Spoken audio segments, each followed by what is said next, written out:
Very good morning to all of you. Welcome to your channel. It's Physics Mantra. Myself Mayank Tiwari, your physics teacher.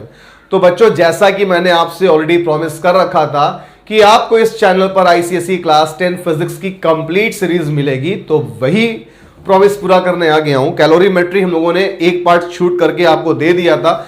अगर नहीं देखा है तो description पे आपको लिंक मिल जाएगा, वहां पर जाकर के आप देख सकते हैं। हम लोग शुरू करने जा रहे हैं आज कैलोरीमेट्री पार्ट 2। ये पार्ट बहुत ही मोस्ट इंपॉर्टेंट है क्योंकि कई बच्चे सिर्फ यहीं पर आकर के कंफ्यूज हो जाते हैं और इस क्वेश्चन को ड्रॉप कर देते हैं। इवन कई टीचर भी आपसे ये कहते होंगे कि कैलोरीमेट्री का अगर आपको न्यूमेरिकल मिल रहा है तो आप ये मत कीजिएगा, लेकिन मैं थोड़ा सा उल्टा चलता हूं। ये न्यूमेरिकल आज सीख लोगे क्योंकि ये 11th में भी पीछा छोड़ने वाला नहीं है, तो इसको टालो मत, सीख लो। हाँ, एक और इंफॉर्मेशन, लास्ट एपिसोड में एक कमेंट मिला था कि सर सीबीएसई के लिए कि आईसीएसई के लिए, तो ऑब्वियसली यार ये आईसीएसई के लिए, सीबीएसई के लिए नहीं है। लेकिन बच्चों, ये आईसीएसई सीबीएसई का मैटर नहीं है, ये फिजिक्स का मैटर है और फिजिक्स में नॉलेज मिल रही है तो उसको बटोरो जरूर। तो शुरू करते हैं। यहां हमारा टॉपिक शुरू होता है आज चेंज ऑफ फेस। तो बच्चों, अगर हम बात करें तो फेस अगर हम लिक्विड के देखें तो वाटर में 3 फेस आ जाते हैं। वाटर के आपके 3 फेस हम देखते हैं। पहला फेस होता है हमारा सॉलिड, दूसरा होता है हमारा लिक्विड और तीसरा हमारा होता है बच्चों गैस। तो इस वाले पार्ट में ना हम इन्हीं 3 फेसेस के बारे में ऑब्जर्वेशन करेंगे कि अगर फेस चेंज होते हैं तो वहां पर कौन कौन सी हीट एनर्जी रिलीज की जाएगी या एब्जॉर्ब की जाएगी और उस पर हम वर्क कैसे करेंगे। तो पहले हम बात करने जा रहे हैं सिर्फ सॉलिड और लिक्विड की। अगर मैं बोलूं सॉलिड क्या होगा, तो सॉलिड ऑब्वियसली वाटर के लिए आइस होगा और लिक्विड क्या होगा बच्चों, तो वो ऑब्वियसली वाटर होगा।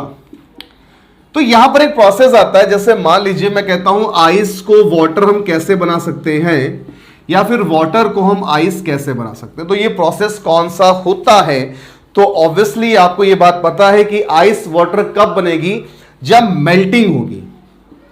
क्या होगी? मेल्टिंग होगी। मेल्टिंग प्रोसेस होगा तभी आइस मेल्ट होकर के वाटर के फॉर्म में आ जाएगी। और इसके अपोजिट फ्रीजर में क्या होगी? फ्रीजिंग होगी। जब फ्रीजिंग होगी तो वाटर आइस के फॉर्म में आ जाएगी। लेकिन बच्चों, थोड़ा सा जान करके आपको यहां पर सरप्राइज होगा कि इस पूरे प्रोसेस में टेम्परेचर चेंज नहीं होगा। हाँ, बिल्कुल सही सुना है आपने, इस पूरे प्रोसेस में टेम्परेचर चेंज नहीं होगा। तो 2 नंबर में कई बार डेफिनेशन पूछी गई है कि what do you mean by melting process. तो आप सिंपल वे में बोल सकते हो कि when a ice face change into the water face at a constant temperature is known as melting process, या फिर when a solid state change into the liquid state, या when a solid phase change into the liquid phase at a constant temperature, that process is known as melting process। और इसके reverse में उल्टा बोल दो कि when a liquid phase change into the solid phase at a constant temperature is known as freezing process। तो यहां पर अब मेन पॉइंट समझो कि है क्या। ये थोड़ा सा लंबा लेकर चलूंगा, ये कॉन्सेप्ट क्लियर करना बहुत जरूरी है। बोला जा रहा है एट अ कांस्टेंट टेम्परेचर, तो तुम्हारी थोड़ा सा माइंड में ये बात चल रही होगी कि सर बर्फ थी, सिंपल वे में बर्फ थी, वो बर्फ पानी बन रही है, टेम्परेचर चेंज नहीं हो रहा है, ऐसा कैसे पॉसिबल है। तो बच्चों, पॉसिबल है, ऐसा नहीं कि पॉसिबल नहीं है। सोच कर देखो, आपने क्या किया, एक बॉल लिया, बॉल में वाटर लिया, नॉर्मल टेम्परेचर पे था, फॉर सपोज 30 डिग्री सेल्सियस। आप इसको लेकर के गए, फ्रिज में लगा दिया। कंडीशन क्या कि आप आधे घंटे बाद फ्रीजर ओपन किया, चेक किया, तो कुछ देखते होगे कि थोड़ा सा पार्ट लिक्विड रहता है और थोड़ा सा पार्ट आइस के फॉर्म में आ जाता है, यानी थोड़ा वाटर होता है और थोड़ा आइस होता है। अगर आप उस टाइम पर टेम्परेचर को मेजर करोगे तो वो वाटर भी आपका क्या निकलेगा? 0 डिग्री सेल्सियस पर निकलेगा। मतलब कि वाटर जब 0 डिग्री सेल्सियस पे आया, उसके बाद से क्या हुआ? आइस बनना शुरू हो गया। और जब तक कंप्लीट आइस नहीं बना, वो वाटर का टेम्परेचर क्या रहा? 0 डिग्री सेल्सियस ही रहा। बात समझ में आई? जैसे मान लीजिए शुरुआत में ऊपर की एक लेयर बन गई आइस की, नीचे वाटर था, तो वाटर भी 0 डिग्री सेल्सियस पर ही है और वो लेयर का भी टेम्परेचर 0 डिग्री सेल्सियस ही है। इसके अपोजिट अगर हम चलते हैं, किस पर आते हैं? Ice to water. अब क्या हुआ? बर्फ ने पिघलना शुरू किया है, तो क्या होगा, धीरे धीरे जब पिघलेगी तो कुछ बर्फ कुछ पानी, कुछ बर्फ कुछ पानी, देखते देखते धीरे धीरे अमाउंट ऑफ आइस कम होता जाएगा और अमाउंट ऑफ वाटर इंक्रीज करता जाएगा।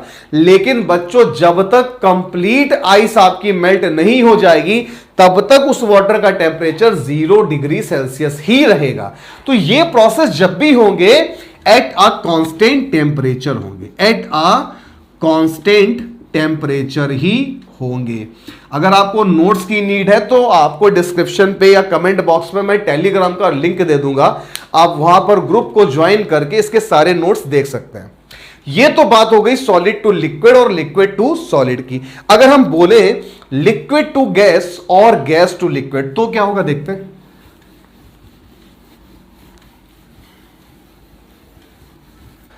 तो बच्चों अब हम बात करने जा रहे हैं लिक्विड टू गैस में, मतलब अगर लिक्विड फेज से गैस फेस होता है या गैस फेज से लिक्विड फेस होता है तब कौन सा प्रोसेस हो रहा है और क्या होगा। देखिए लिक्विड टू गैस यानी कि अगर हम बोले तो water to vapour, water to vapour, अब ये कंडीशन आ रही है और इसके रिवर्स में वेपर टू वाटर कंडीशन आ रही है। तो यहां पर भी हमें सेम क्राइटेरिया देखना है। एक एग्जांपल देता हूं, जैसे फॉर सपोज आपने एक नॉर्मल टेम्परेचर पे बॉल लिया, बाउल में आपने वाटर फिल किया और उसको गैस पे रख दिया, ठीक है। अब शुरुआत में उससे वेपराइजेशन तो शुरू नहीं होता है बच्चों। पहले temperature for suppose normal body थी तो हमारा टेम्परेचर रहा होगा 35 डिग्री सेल्सियस। फिर हमने जब हीट एनर्जी को देना शुरू किया, याद रखिएगा हीट एनर्जी का फंडा मैंने आप लोगों को फर्स्ट पार्ट में दिया है, बहुत इंपॉर्टेंट है बच्चों, 11th में आपको सिंपली वे में यही मिलना है। अब हमने जब हीट एनर्जी को दिया तो वहां से टेम्परेचर इंक्रीज करना शुरू हो गया। इंक्रीज करते करते करते करते एक कंडीशन ऐसी आई कि वो पहुंच गया 100 डिग्री सेल्सियस में।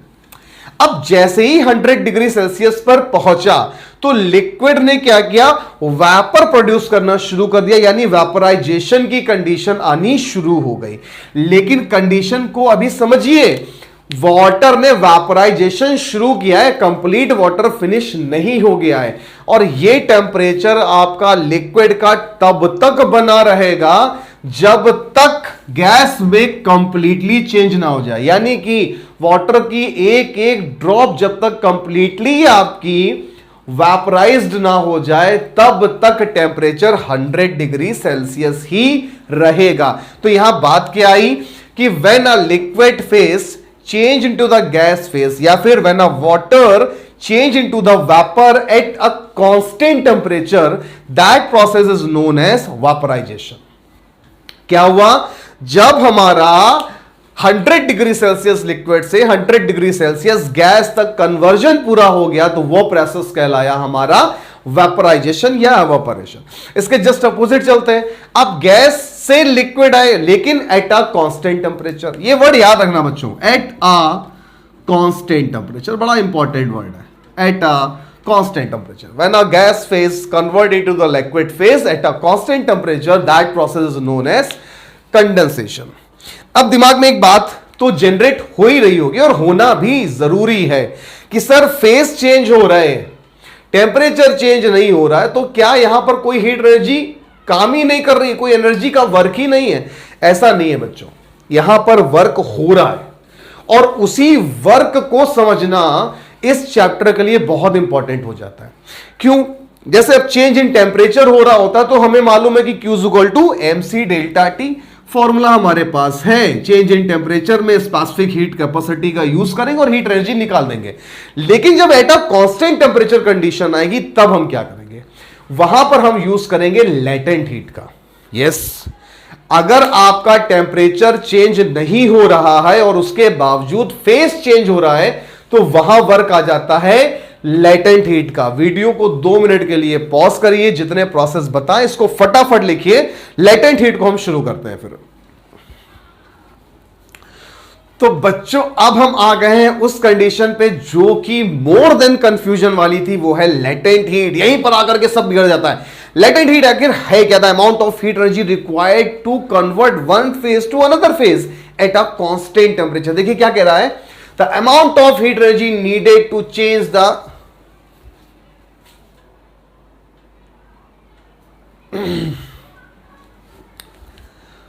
तो बच्चों अब हम आ गए हैं उस स्टेज पर जो बहुत ही कंफ्यूजन है, मोर देन कंफ्यूजन लेवल है, वो है लेटेंट हीट। इसे समझ गया तो कैलोरीमेट्री पूरी समझ गए। क्या कह रहा था? Amount of heat energy needed to change the state of a given substance without change in temperature is called latent heat. मतलब कि वो amount of heat energy at a constant temperature पे जो फेस को चेंज कर रही है, लेकिन टेम्परेचर चेंज नहीं हो रहा है। जैसे मान लीजिए आइस को हम चेंज कर रहे हैं वाटर में, तो आइस 0 डिग्री सेल्सियस से वाटर 0 डिग्री सेल्सियस में जो कन्वर्जन हुआ, वहां पर जो हीट एनर्जी हमें मिली, एब्जॉर्ब की गई या रिलीज की गई, वो कहलाती है लेटेंट हीट। अब यहां मैं कह देता कि स्पेसिफिक लेटेंट हीट क्या होगी, तो हम एक वर्ड यूज कर लेते हैं यूनिट मास, यानी कि 1 ग्राम ऑफ आइस को, unit mass 1 gram of ice को 1 ग्राम ऑफ वाटर में चेंज करने के लिए एट अ कांस्टेंट टेम्परेचर जो अमाउंट ऑफ हीट एनर्जी की नीड पड़ी, वो कहलाया स्पेसिफिक लेटेंट हीट। फॉर्मूला क्या था? L is equal to Q upon M।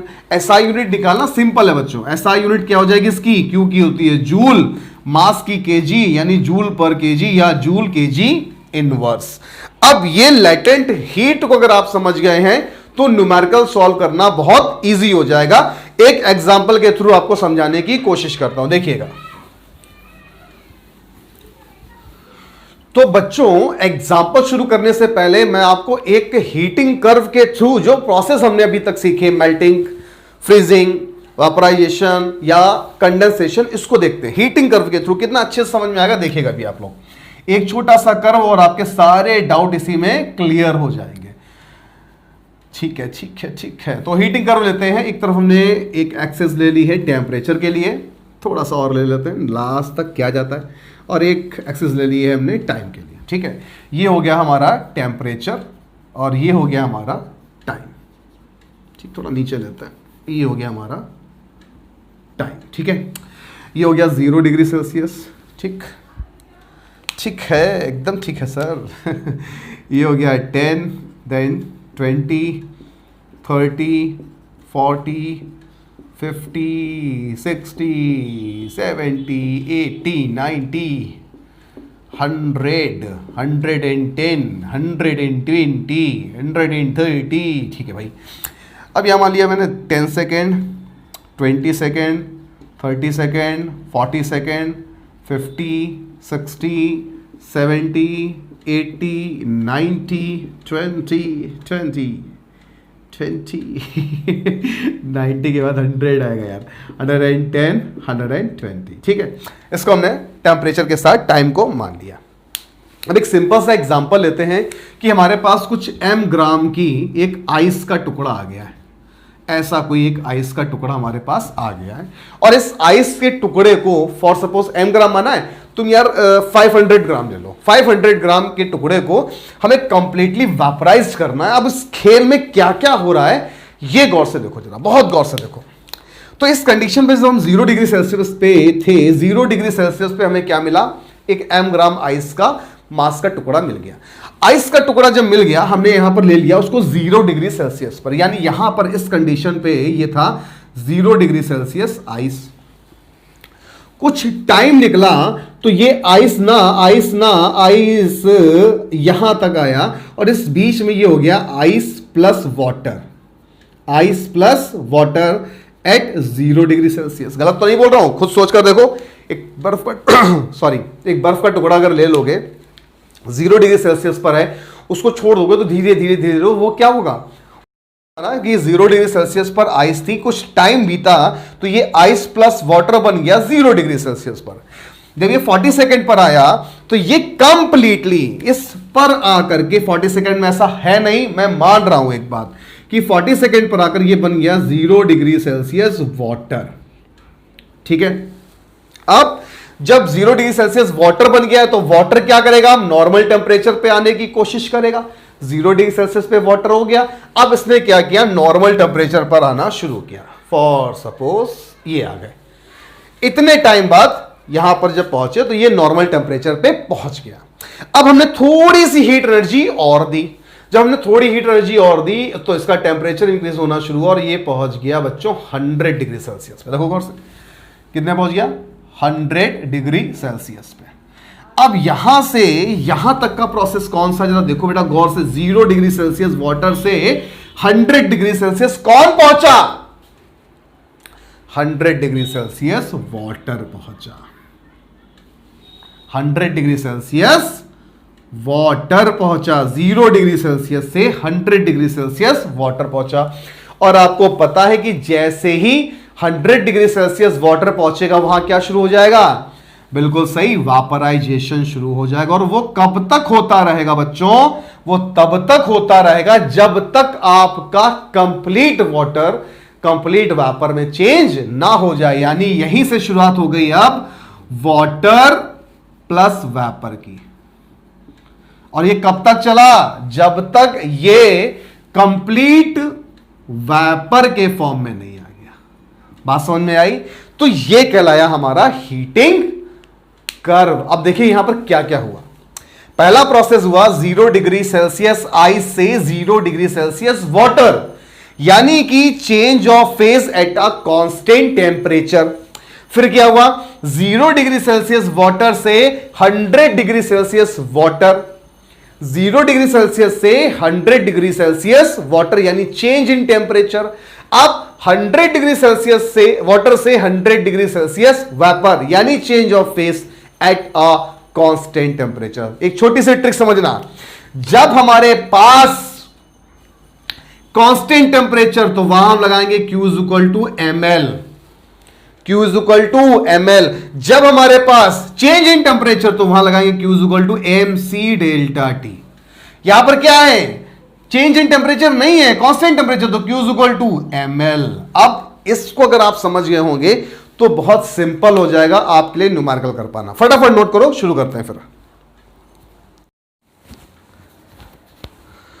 तो बच्चों सबसे इंपॉर्टेंट पार्ट पर अब हम लोग आए हुए हैं, जो है हमारे न्यूमेरिकल्स, और यहीं से कंफ्यूजन आपका शुरू होता है। तो करेंगे क्या? एक एक न्यूमेरिकल करके इसको सॉल्व करने की कोशिश करेंगे। देखिए क्या कह रहा है क्वेश्चन। क्वेश्चन कह रहा है 1 kilogram of ice eight -10 degree Celsius is heated eight a constant rate until the whole of it vaporize, how much heat is required। बाकी सब भूल जाओ। अभी क्या बोला कि एक आइस का टुकड़ा है 1 किलोग्राम का -10 डिग्री सेल्सियस पर, और उसे कंप्लीट वेपराइज करना, मतलब वेपराइज्ड कर देना है पूरा कंप्लीट। कितनी हीट एनर्जी की नीड पड़ेगी? तो एक काम करते हैं, इस पूरे मतलब जितना भी प्रोसेस होगा, इसको एक फ्लो चार्ट से समझने की कोशिश करते हैं। तो देखो है क्या, अभी ये 1 kg का टुकड़ा आइस में है, आइस में है। ऑब्वियस सी बात है, फिर आइस से किस में जाएगा? वाटर में जाएगा, और वाटर से किस में जाएगा? वेपर में जाएगा। यही तो पूरा प्रोसेस बोल रहा है, यही होना है बच्चों। यहां पर जो सबसे इंपॉर्टेंट बात है ना ध्यान देने की, वो यार ये है कि जो ये प्रोसेस कंप्लीट होंगे, ये होंगे कैसे, यहां पर इसको समझना बहुत जरूरी है। आइस कितने में थी? -10 डिग्री सेल्सियस पे थी। अब आइस को वाटर में हम कंप्लीटली कब बदल देंगे, इसे समझिए। आइस -10 पर है। आप ऐसे इमेजिन करो कि एक बर्फ का टुकड़ा -10 डिग्री सेल्सियस पे, तो पहले क्या करेगा? अगर हमने बाहर रखा तो पहले -10, -9, -8, -7, -6, -5, -4, 0 डिग्री सेल्सियस। पहला काम होगा -10 डिग्री सेल्सियस से 0 डिग्री सेल्सियस आइस बनना। पहला काम हो गया -10 डिग्री सेल्सियस आइस से 0 डिग्री सेल्सियस आइस बनना।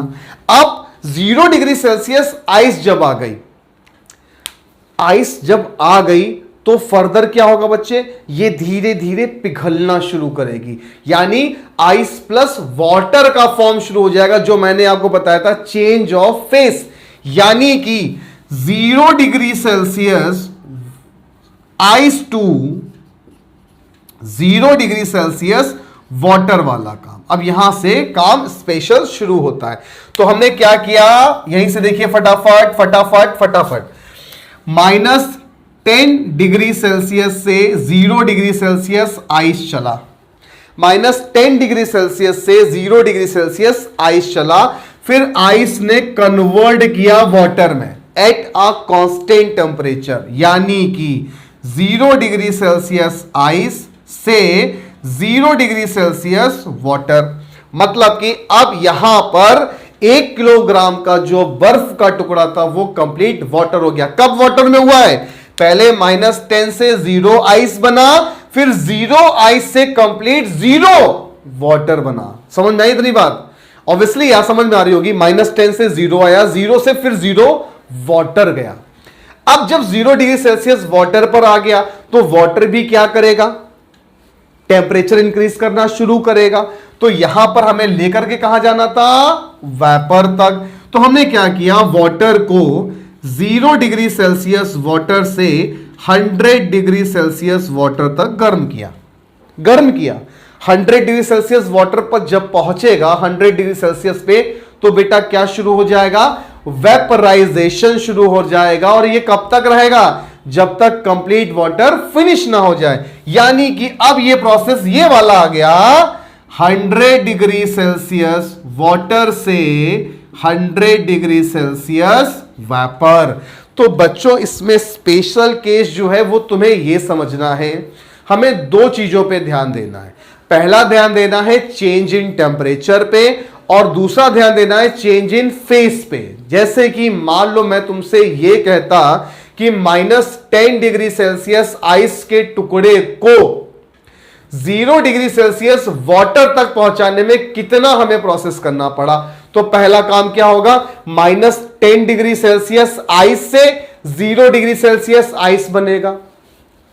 -10 डिग्री सेल्सियस आइस से 0 डिग्री सेल्सियस आइस बनेगा। तो पहला काम चेंज इन टेम्परेचर वाला हो गया, आइस 0 डिग्री सेल्सियस पर आ गया। अब काम कौन सा शुरू? चेंज इन फेस वाला। और वो कैसे होता है? कांस्टेंट टेम्परेचर पे, यानी 0 डिग्री सेल्सियस आइस से 0 degree Celsius water. I wish समझ में आया होगा। तो एक एक को करते हैं। पहला प्रोसेस हमारा, फर्स्ट प्रोसेस कौन सा था हमारा? पहला प्रोसेस था चेंज इन टेम्परेचर वाला, जहां पर आइस -10 डिग्री सेल्सियस से 0 डिग्री सेल्सियस आ रहा था। तो बच्चों जब भी कहीं ना चेंज इन टेम्परेचर आपको दिखने लगे तो कुछ भी सोचे बगैर एक फॉर्मूला यूज करना है, which is Q = mc delta T. Mass था आपका 1 kg। अब यहां पर C किसका लेंगे? हम बात किसकी कर रहे हैं? आइस की कर रहे हैं। बात किसकी कर रहे हैं? आइस की कर रहे हैं। तो specific heat capacity of ice लेंगे। कितनी थी? 2.1 इंटू 10⁻3। अब हम बात करते हैं टेम्परेचर की। तो बेटा -10 डिग्री सेल्सियस था, -10 डिग्री सेल्सियस था, तो 0 बढ़ा कि -10 हीट एनर्जी के हिसाब से। तो 0 -10 करेंगे तो प्लस का 10 आया। तो इसको मैंने ऐसे लिखा, और इसको हम बोल सकते हैं 21 इंटू 10⁻3 जूल। पहला आपका हीट एनर्जी जो Q1 वाला प्रोसेस था वो आ गया 21 इंटू 10⁻3 जूल। एक बात और ध्यान रखिएगा, अगर आपको मास किलोग्राम में दिया है तो आप यूनिट भी किलोग्राम में लेंगे, अगर मास ग्राम में दिया है तो यूनिट भी ग्राम में लेंगे। Q1 हमारा आ गया। अब हम आते हैं प्रोसेस नंबर 2 पर। प्रोसेस नंबर 2 पर जहां पर क्या बोल रहा है?